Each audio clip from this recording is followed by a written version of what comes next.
শোনো, আমার না পেটে ভীষণ ব্যথা করছে গো, আমাকে একটু ডাক্তারের কাছে নিয়ে চলো না প্লিজ। কিচ্ছু হয়নি তোমার, গ্যাস হয়েছে মনে হয়। গ্যাসের ওষুধ খাও, দেখো ঠিক হয়ে যাবে।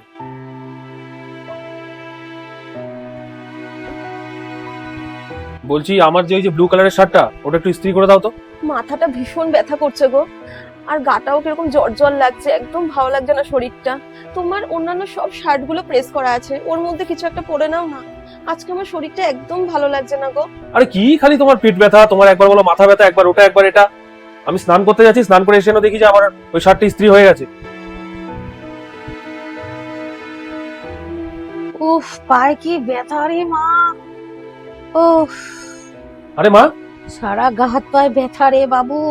আরে মা তুমি আমাকে তাহলে বলোনি কেন আগে? আরে একটা কাজ করো, একটুখানি মায়ের জন্য ওষুধের বাক্সটা আর জলটা নিয়ে আসো তো। আমি ডাক্তারকে এখনই ফোন করছি। ছাড় এসব, বাদ দে। কেন মা? কিচ্ছু হয়নি আমার।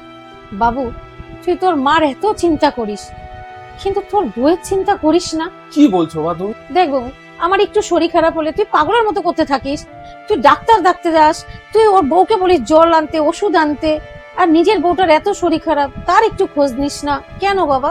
দেখ বাবু, যাকে তুই নাটকবাজ বলছিস সে তোর বউ, তার চিন্তাটা একটু করিস। তোর যখন শরীর খারাপ হয় তখন ও পাগলের মতো করতে থাকে, রাতের পর রাত ও ঘুমোয় না। আর তুই মা তুমি ঠিকই বলছো।